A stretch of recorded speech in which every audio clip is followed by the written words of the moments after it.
Well, the data has been showing signs of resilience. The Fed, the man at the top, Jerome Powell, and other Fed members have all been pretty much saying the same thing.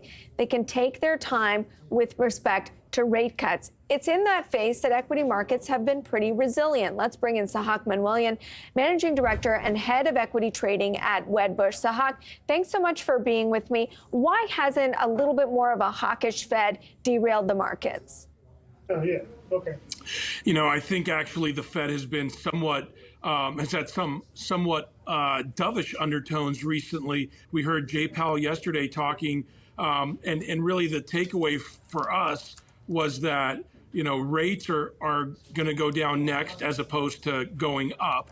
And because of that, I think investors are still taking a lot of solace in the fact that we should have some pretty decent tailwinds for stocks into the next certainly 6 to 12 months here. Well, there's no denying, though, that rate cut expectations keep getting pushed out further and further, and June's probabilities are weakening. Absolutely. June's probabilities are now around maybe 55 or 60% from maybe 80 to 90% just a few weeks ago. Having said that, again, I think that investors, taking comfort in the fact that rates are not going up, they're going lower in the future. Now it's a matter of 2 or 3, and is it 50 basis points or 75 basis points?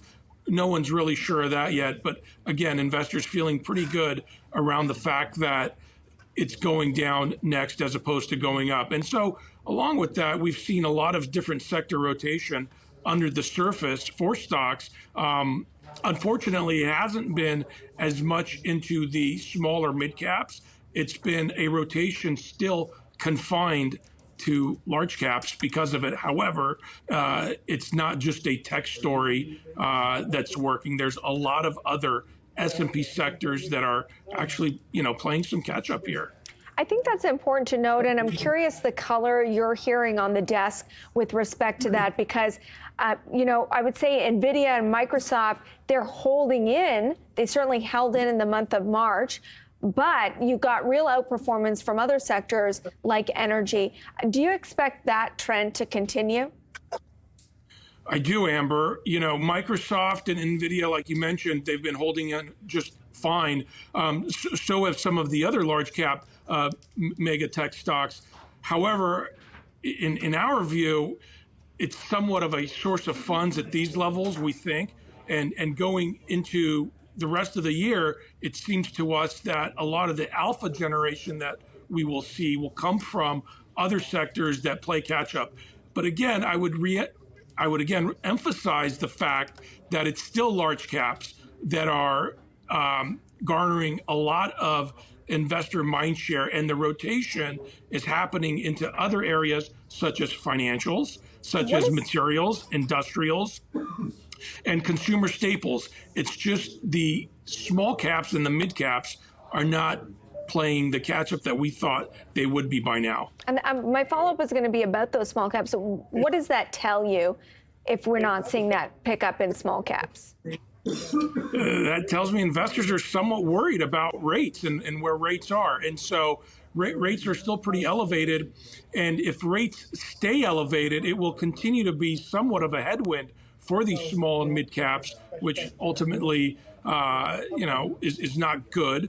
But we'll see how that plays out. But for the time being, as rates stay up at these levels, I think that these small caps will have a tough time appreciating much more than they already have. They've already had a pretty nice appreciation since really in earnest since last November.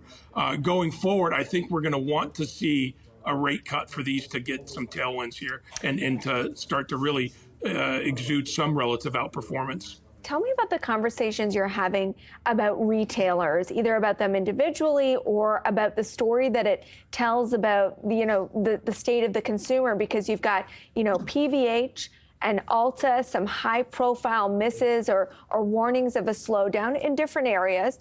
Nike's under pressure, Lululemon under pressure, and then you got a Levi today, which is surging. What's kind of the signal that we're getting from these consumer stocks? A lot of cross currents for sure within retail, as you mentioned. And, when you talk about names like Ulta, Lulu, these have had some pretty nice relative outperformance recently. And so the bar was just very high for these stocks coming into the quarter. And they reported results, which by and large were not too bad.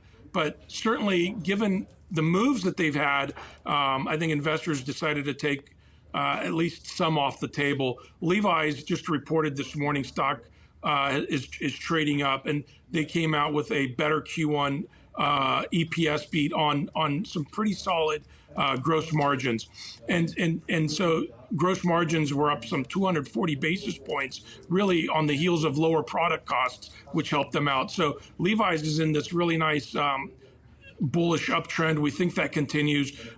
I'm not so sure folks should be chasing these things, but certainly on pullbacks, it makes a lot of sense. But retail in general, it's been a mixed bag for sure. But having said that, we still think that consumer sentiment has been okay. The consumer remains in a pretty decent spot. And we think that these stocks continue to work.